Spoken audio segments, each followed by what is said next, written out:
கிறிஸ்துவுக்குள் மிகவும் பிரியமான தேவ பிள்ளைகள் யாவருக்கும் ஆண்டவராகிய இயேசு கிறிஸ்து நாமத்தினாலே உங்களுக்கு வாழ்த்துதலை தெரிவித்துக் கொள்கிறேன். இந்த நாளிலும் இந்த நிச்சயதார்த்த நிகழ்ச்சிக்கு கடந்து வந்திருக்கிற உங்களை வரவேற்கிறேன். வருகிற நாட்கள்ல திருமண வாழ்க்கையில இணைக்கப்பட போகிற மணமகன் ராஜேஷுக்கும் மணமகள் பிரியங்காவிற்கும் இயேசு கிறிஸ்து நாமத்தினாலே நான் வாழ்த்துதலை தெரிவித்துக் கொள்கிறேன். கர்த்தர் உங்கள் யாவரையும் ஆசீர்வதிப்பாராக. இந்த நாளிலும் திருமண வாழ்க்கையில இணைக்கப்பட போகிற மணமக்களுக்காக வேதத்திலிருந்து சில ஆலோசனைகளை, திருமணத்தை குறித்த சில ஆலோசனைகளை உங்கள் மத்தியிலே பகிர்ந்து கொள்ள நான் ஆசைப்படுகிறேன். பரிசுத்த வேதாகமத்திலிருந்து சில வசனங்களை நாம் வாசித்து அதை நாம் தியானிக்கலாம். இன்றைக்கும் நாம் தியானிக்கும்படியாக தெரிந்து கொள்ளப்பட்டதான வேத வசனம் எபிரேயருக்கு எழுதின நிருபம் 13ஆம் அதிகாரம் அதனுடைய 4ஆம் வசனத்தை நான் வாசிக்கிறேன். விவாகம் யாவருக்குள்ளும் கனமுள்ளதாயும் விவாக மஞ்சம் அசுசிப்படாதாயும் இருப்பதாக, வேசி கல்லறையும் விபச்சாரக்காரரையும் தேவன் நியாயம் தீர்ப்பார். பாருங்கள், விவாகம் யாவருக்குள்ளும் கனமுள்ளதாயும் விவாக மஞ்சம் அசுசிப்படாததாயும் இருப்பதாக என்று பரிசுத்த வேதாகமம் சொல்கிறது. அன்பானவர்களே, திருமணம் என்பது, விவாகம் என்பது எப்படிப்பட்டதாம்?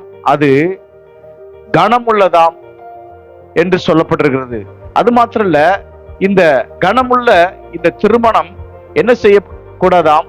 அசூசிப்படக்கூடாதாம். அப்படி என்று சொன்னால் இந்த திருமணம் எவ்வளவு முக்கியமானது, எவ்வளவு மதிப்பு மிக்கது என்பதை நமக்கு காண்பிக்கிறது.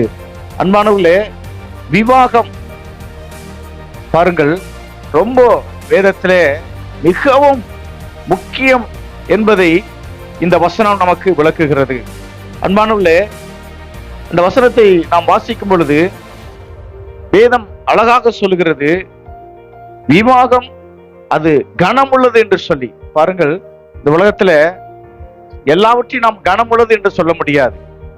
ஆனால் விவாகம், திருமணம் என்பது அது கனமுள்ளதாம். அப்படி என்றால் பாருங்கள், அதற்கு எவ்வளவு முக்கியத்துவத்தை தேவன் கொடுக்கிறார், எவ்வளவு ஒரு மதிப்பை கொடுக்கிறார். இந்த திருமணம் என்பது எவ்வளவு அவசியம் என்பதை தான் இந்த வேத வசனம் விளக்குகிறது.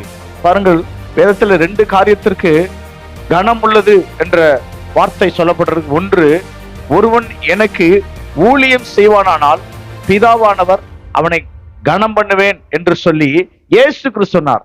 ஊழியம் செய்கிறவர்களை தேவன் கனம் பண்ணுகிறார். அதுபோல கவனிங்கள், திருமணத்தையும் தேவன் கனம் பண்ணுகிறாராம். அதாவது ஒரு ஆணும் பெண்ணும் இணைக்கப்படுறது, கணவன் மனைவியாக அவர்கள் இணைக்கப்படுகிறது, குடும்ப வாழ்க்கையில, இல்லற வாழ்க்கையில அவர்கள் இணைவது அது கனமுள்ளதாம். அதை வேதமே சொல்லுகிறது. ஆகவே நாம் திருமணத்திற்கு நாம் முக்கியத்துவம் கொடுக்க வேண்டும். வேதம் சொல்லுகிறது, பாருங்கள், விவாகம் பண்ணாதிருக்க கூடாது, விவாகம் பண்ணக்கூடாது, விவாகம் பண்ணாதிருக்கவும் என்று சொல்லி பொய்யர் என்ன சொல்வார்களாம்? கட்டளையிடுவார்களாம். அப்போ திருமணம் கூடாது என்று சொல்லுபவர்கள் யார் என்றால் அவர்கள் பொய்யர் என்று சொல்லப்பட்டிருக்கிறது. அப்போ அப்படியானால் தேவனே திருமணத்தை குறித்து அவர் அது கனமுள்ளது என்று சொன்னபடினாலே நாம் திருமணத்தை நாம் மதிக்கிறது மாத்திரல்ல, நாம் ஒவ்வொருவரும் அந்த திருமணத்திற்கு அந்த நாம கீழ்ப்படிய வேண்டிய அவசியமாக இருக்கிறது.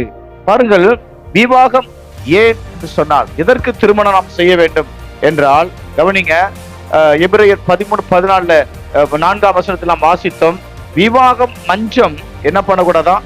அசூசிப்படக்கூடாதான். அதாவது ஒரு ஆண் பெண் அவர்கள் அந்த ஏற்ற காலத்துல அவர்கள் திருமணம் செய்யும் பொழுது, குடும்ப வாழ்க்கையில அவர்கள் ஈடுபடும் பொழுது அந்த அந்த குடும்பம் எப்படி ஆகிறது என்று சொன்னால் அது பரிசுத்தமாகிறது. அந்த குடும்பம் ஒரு நல்ல ஒரு ஒழுக்கமுள்ள, ஆரோக்கியமுள்ள ஒரு குடும்பமா மாறுகிறது. கவனிங்கள், அப்போ திருமணம் ஒருத்தர் ஆண் பெண் செய்யாவிட்டால் என்ன நடக்கிறது என்று சொன்னால், அங்கே அதே